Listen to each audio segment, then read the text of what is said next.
إن الحمد لله نحمده ونستعينه ونستغفره ونعوذ بالله من شرور أنفسنا ومن سيئات أعمالنا من يهده الله فلا مضل له ومن يضلل فلا هادي له وأشهد أن لا إله إلا الله وحده لا شريك له وأشهد أن محمدا عبده ورسوله صلى الله عليه وعلى آله وصحبه وسلم. وبعد, chers auditeurs, nous avons vu lors des rencontres précédentes le début des recommandations de Luqman le sage à son fils et qu'il a commencé par lui interdire le polythéisme. Puis lors de notre dernière rencontre, nous avons vu la parole d'Allah subhanahu wa ta'ala dans laquelle il nous ordonne d'être bienfaisants envers les parents, même s'ils ne sont pas musulmans. Nous nous sommes ensuite arrêtés au verset 15 de Surat Luqman, dans lequel Allah subhanahu wa ta'ala a dit ثُمَّ إِلَيَّ مَرْجِعُكُمْ فَأُنَبِّئُكُمْ بِمَا كُنْتُمْ تَعْمَلُونَ. Ensuite, c'est vers moi que sera votre retour, et je vous informerai alors de ce que vous faisiez. C'est-à-dire, comme on l'a vu dans le cours précédent, que nous reviendrons à Allah subhanahu wa ta'ala au jour de la résurrection, et qu'il nous informera de l'ensemble de nos œuvres, bonnes ou mauvaises, et nous serons rétribués en fonction de cela. Ensuite, Allah subhanahu wa ta'ala mentionne la suite des recommandations de Luqman à son fils, et on voit que celle-ci convient parfaitement au verset précédent. Car il lui dit, Ya bunay, innaha in taku mithqala habbatin min khardalin, fatakun fi sakhratin aw fi samawati aw fil ard, ya'ti biha Allah, inna Allah latifun khabir.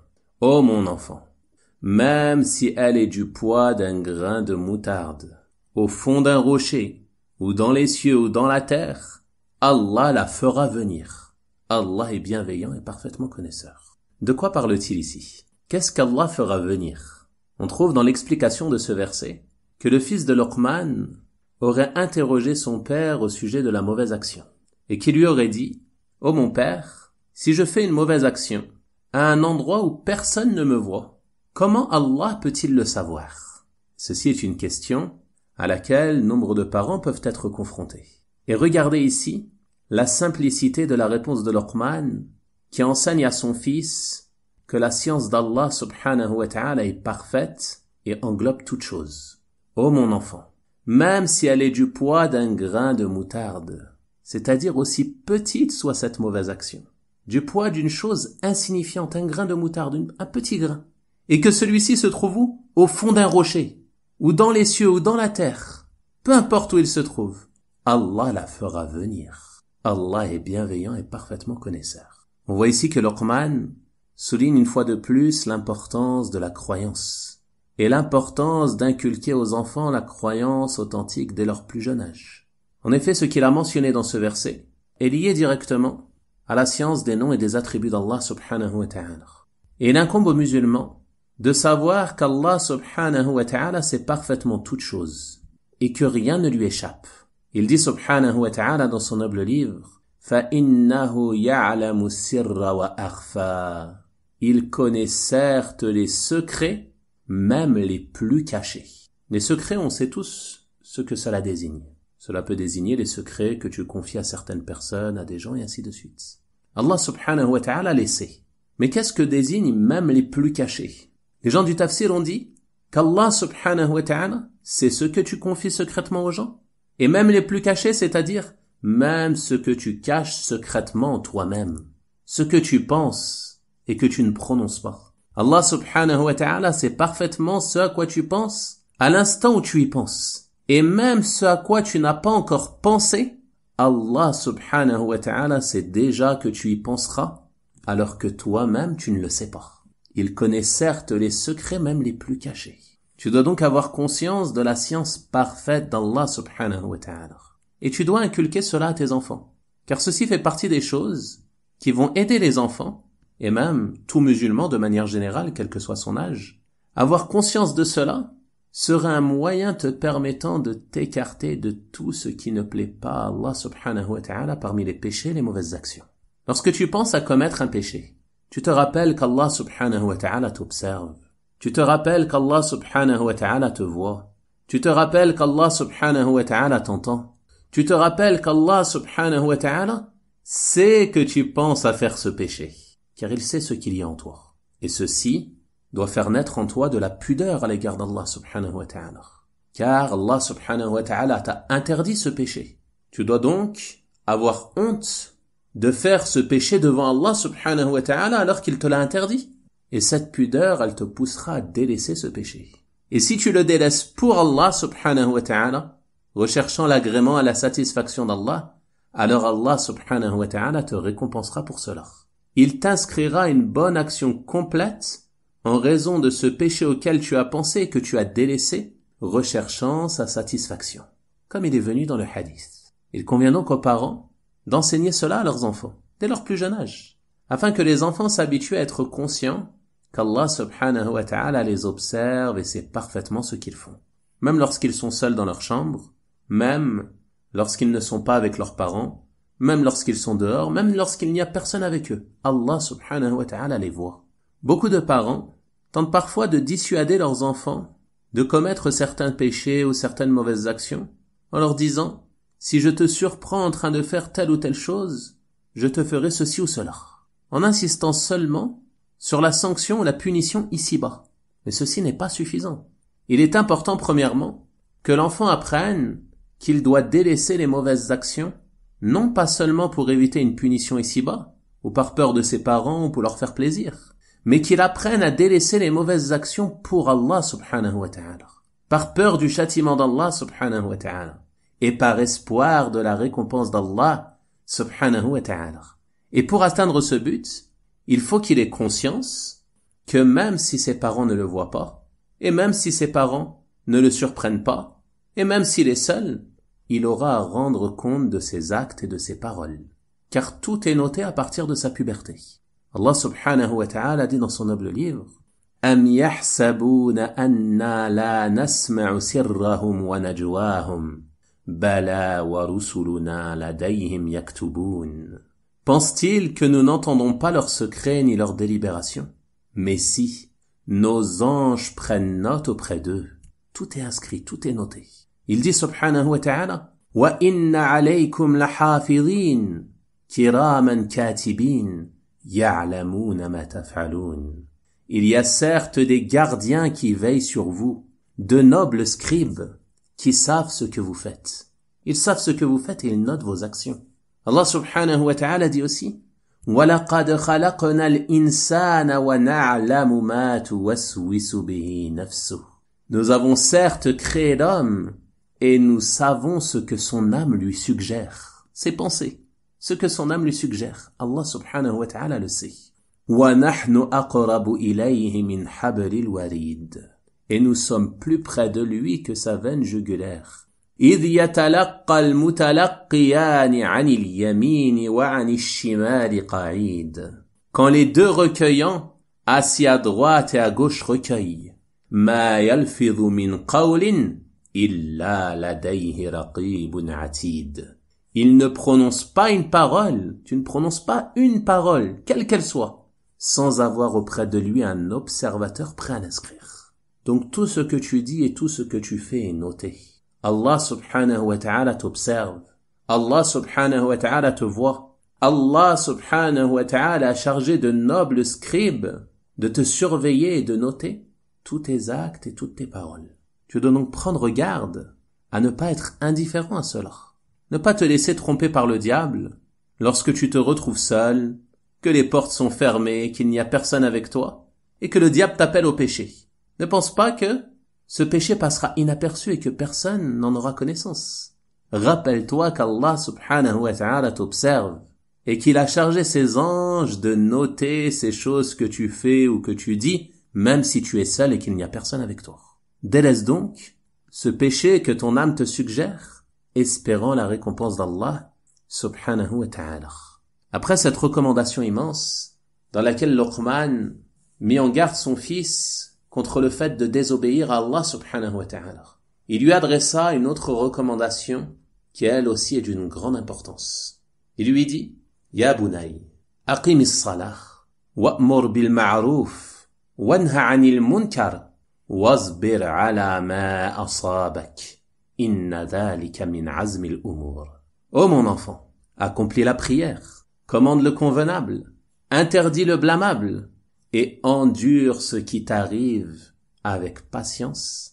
Telle est la résolution à prendre dans toute entreprise. On voit ici qu'il commence par lui ordonner l'accomplissement de la prière. Et médite sur le fait qu'il n'a pas seulement dit « fais la prière » ou « prie », mais il a dit « accomplis la prière », c'est-à-dire qu'il faut la faire de la meilleure manière, en accomplissant ses conditions, ses piliers, ses obligations, mais aussi en accomplissant ce qui est recommandé dans cette prière. Le prophète sallallahu alayhi wa sallam a dit « priez comme vous m'avez vu prier ».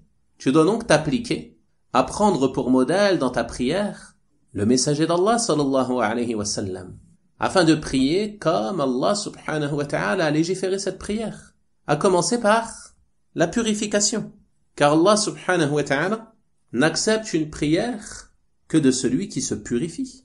Comme le prophète sallallahu alayhi wa sallam a dit dans le hadith, Allah n'accepte pas une prière sans purification. Tu dois donc impérativement avant de prier te purifier de l'impureté majeure et de l'impureté mineure. Également, il est indispensable que tu couvres ta aura durant la prière, que tu t'orientes vers la qibla, puis que tu accomplisses l'ensemble des piliers de cette prière. Du premier takbir jusqu'aux salutations. Tu commences cette prière en disant Allahu Akbar. Et par ce takbir, tu es entré dans la prière. C'est ainsi qu'elle commence. Puis tu prononces une des invocations d'ouverture qui est recommandée. Ensuite, tu récites la Fatiha, qui est le pilier le plus important de la prière. Le prophète sallallahu alayhi wa sallam a dit « Il n'y a pas de prière pour celui qui ne récite pas l'ouverture du livre. » Après celle-ci, tu récites ce que tu peux du Coran. Puis tu t'inclines avec quiétude. Tu te relèves de cette inclinaison avec quiétude. Puis tu te prosternes avec quiétude. Puis tu te relèves de cette prosternation avec quiétude. Puis tu t'assois entre les deux prosternations avec quiétude. Puis tu te reprosternes à nouveau avec quiétude. Et ainsi de suite. Il est impératif que tu prennes le temps d'accomplir chacun des piliers de cette prière. Non pas comme le font certaines personnes qui accomplissent leur prière à toute vitesse, sans aucune quiétude. Ils s'inclinent, se relèvent, se prosternent, sans même prendre le temps de prononcer les formules de rappel qui sont légiférées durant cette prière. Les imams al-Bukhari et Muslim rahimahumallahu ta'ala rapportent d'après Abu Hurayra radiyallahu ta'ala anhu que le prophète sallallahu alayhi wa sallam était un jour à la mosquée. Un homme est entré et l'a salué.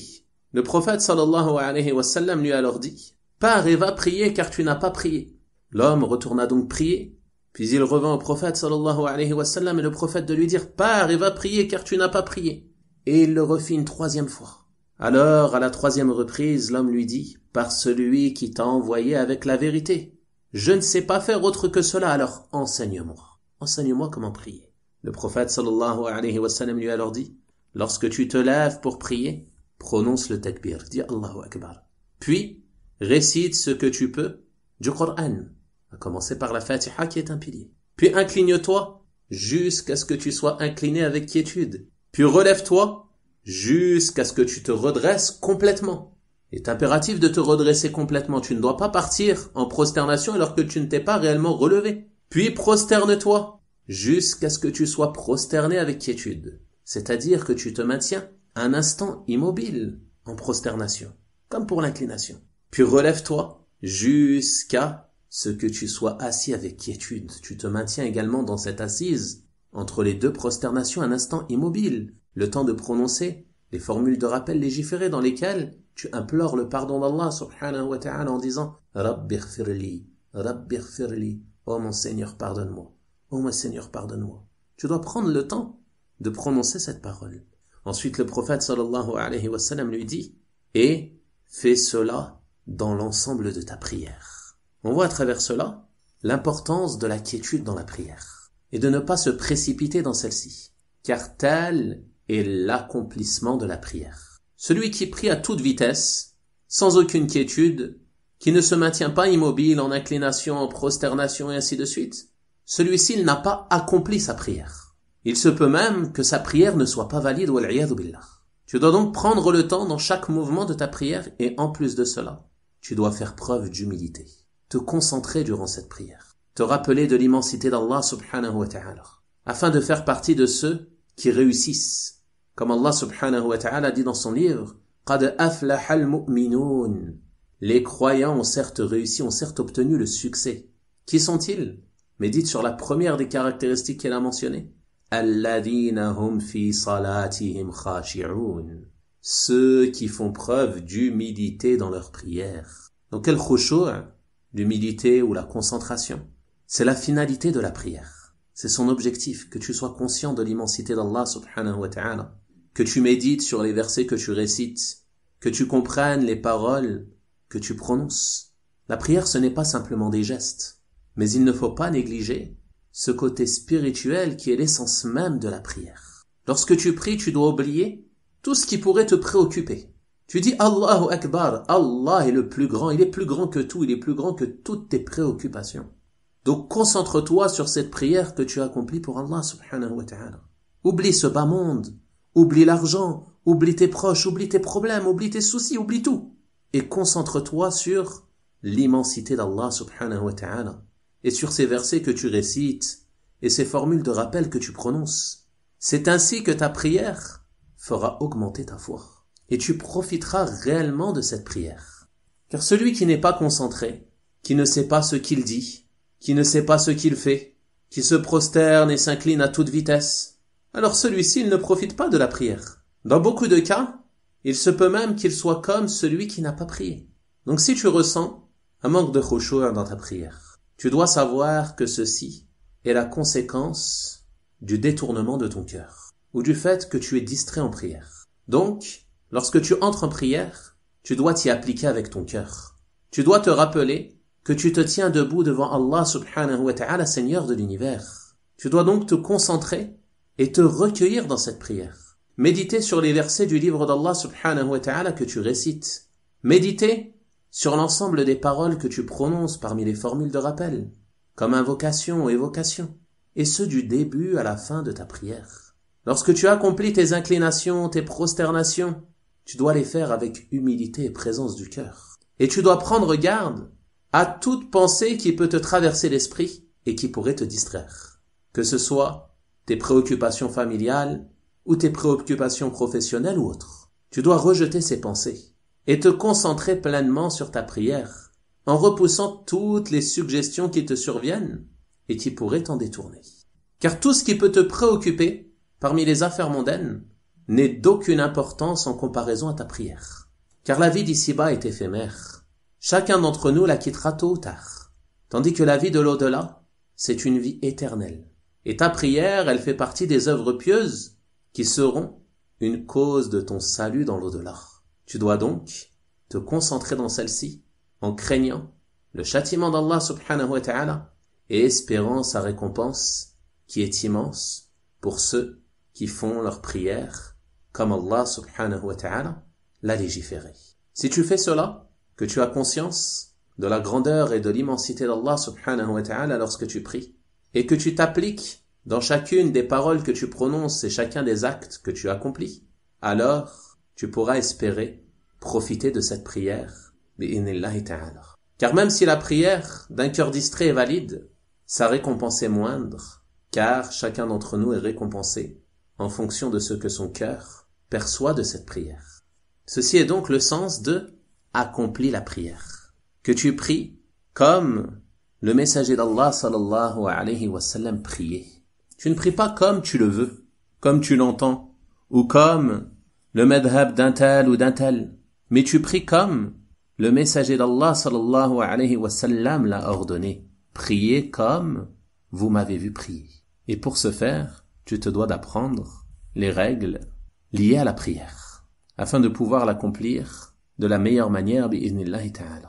Et de la même manière, si tu es parent, il t'incombe d'ordonner cette prière à tes enfants, et de les habituer à celle-ci, car leur enseigner la prière fait partie des droits des enfants sur leurs parents.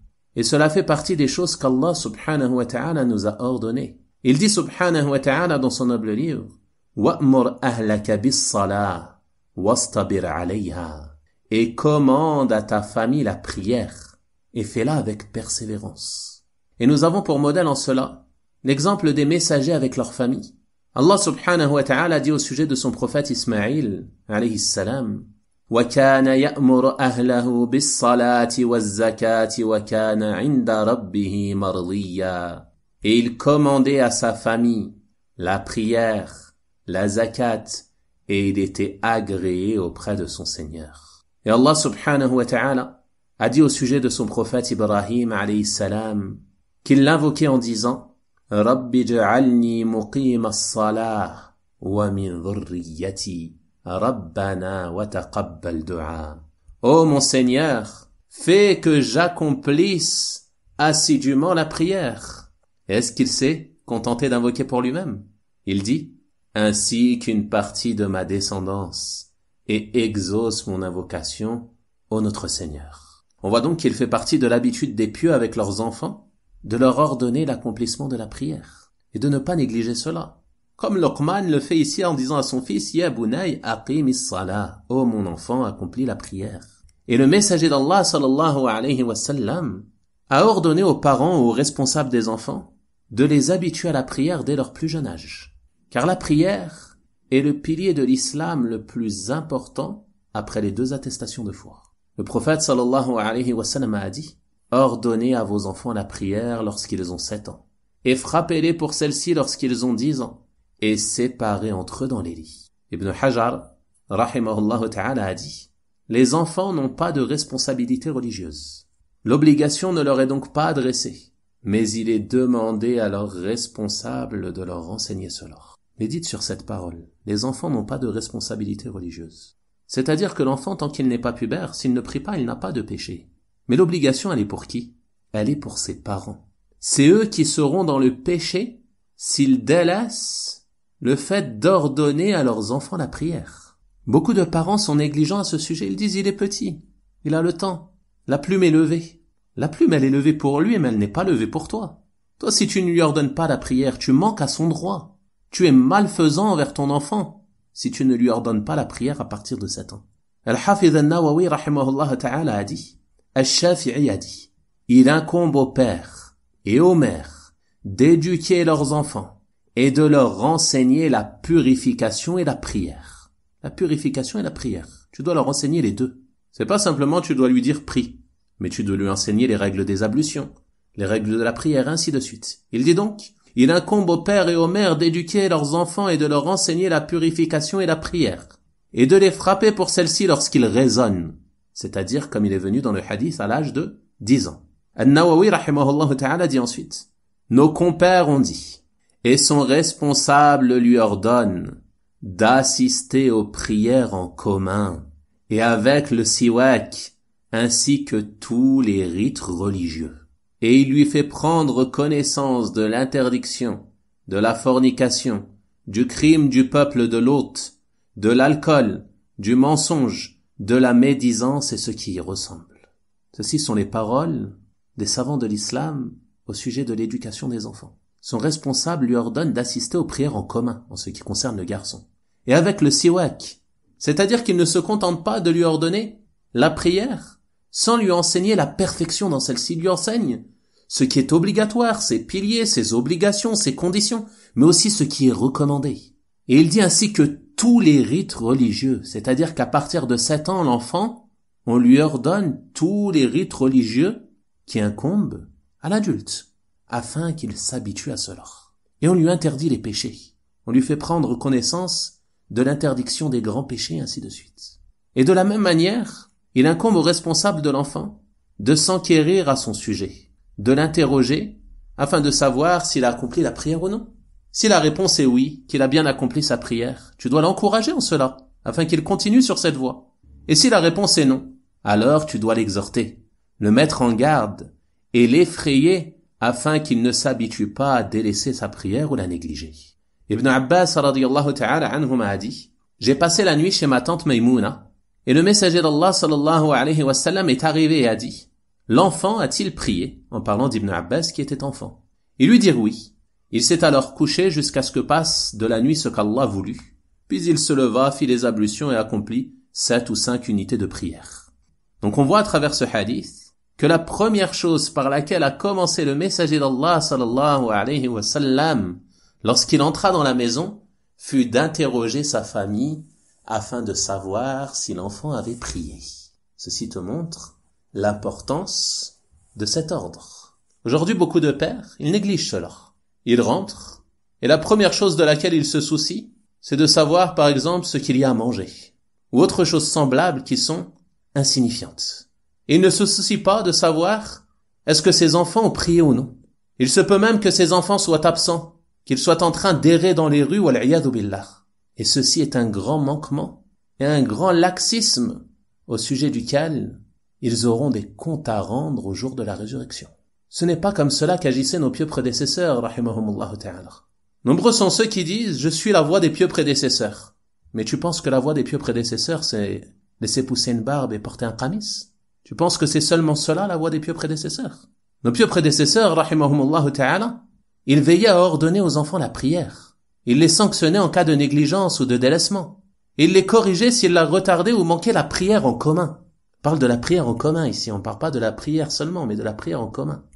Aujourd'hui, combien d'enfants passent leur temps dans des divertissements futiles ou à errer dans les rues, voire même pire encore, commettent des péchés sans même que leurs parents ne s'en soucient.